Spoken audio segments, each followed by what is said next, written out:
வணக்கம் என் அன்பு உறவுகளே. நீ கோழிக்காலை வச்சு ஒரு கோழிக்கால் வறுவல் செய்து காமிக்க போகிறேன். இந்த கோழிக்காலை வந்து புரோட்டீன், கல்சியம், பொஸ்பரஸு அடங்கியிருக்குது. இது முட்டி தேய்மானத்துக்கு குளோஜினை உற்பத்தி செய்யக்கூடிய ஒரு உணவு. இது வந்து பெண்களுக்கு மாதவிடாய் நிறுத்தப்படும் பொழுது, குளோஜின் குறைபாடுனால மாதவிடாய் நிறுத்தப்படும் பொழுது இந்த மாதிரி நாங்கள் சமைத்து இல்லை சூப் வச்சு ஒரு முறையாவது மாதத்துக்கு ஒரு முறை நம்ம உண்டோம்னு சொன்னால் அந்த குளோஜின் உற்பத்தி செய்யக்கூடிய ஒன்று. அது மட்டும் இல்லாமல் இந்த கோழிக்காலில் மிச்ச விசேஷம் என்னன்னு கேட்டால் 70 கிராம் கோழிக்காலில் 14 கிராம் புரோட்டீன் இருக்குது. அது இல்லாமல் 156 கலோரி அடங்கி இருக்குது. இதுக்கு தேவையான பொருட்களை பார்த்துக்கொள்ளலாம். சிதா நறுக்கிய வெங்காயம், தனி மிளகாய்த்தூள், மிளகுத்தூள், வெள்ளைப்பூடு, கருவேப்பில்லை, உப்புத்தூள், சீரகத்தூள்.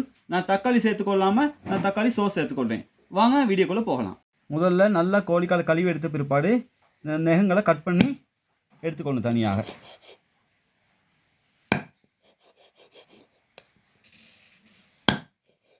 இப்படி நன்றாக இந்த கோழி காலில் உள்ள நெகத்தை நம்ம கட் பண்ணி எடுத்துக்கொள்ளணும்.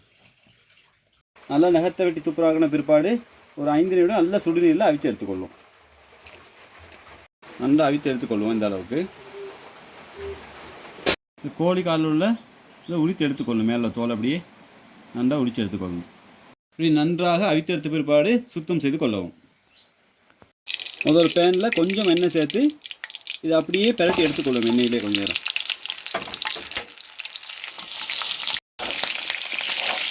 இன்னொரு பேனில் சிறிதளவு எண்ணெய் ஊற்றி எண்ணெய் சூடாக சிறிதாக நறுக்கிய வெள்ளைப்பூடு, அடுத்து சீரகத்தூள், தேவையான அளவு மிளகாய்த்தூள்,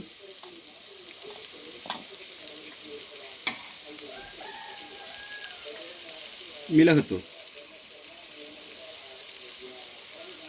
நல்லா வதக்கிக்கொள்ளும். தேவையான உப்பு சேர்த்துக்கொள்ளும்.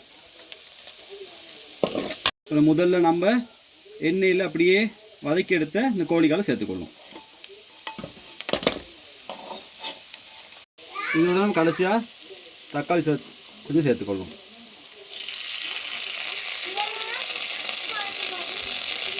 கடைசியாக கருவேப்பிலை தழை போட்டு இறக்கிக்கொள்ளும். சுவையான கோழிக்கால் வறுவல் ரெடி. இதை வீட்டில் ட்ரை பண்ணி பார்த்து கமெண்ட்டில் சொல்லுங்கள். இந்த வீடியோ பிடிச்சிருந்தா AG kitchen Tamil vlog YouTube சேனலுக்கு சப்ஸ்கிரைப் பண்ணி பெல் பட்டனை கிளிக் பண்ணி சப்போர்ட் பண்ணுங்கள். மேலும் மேலும் வீடியோ போடுறதுக்கு சப்போர்ட் பண்ணுங்கள். அசீம் அலி ஃபேஸ்புக் பேஜை ஃபாலோ பண்ணுங்கள். நன்றி.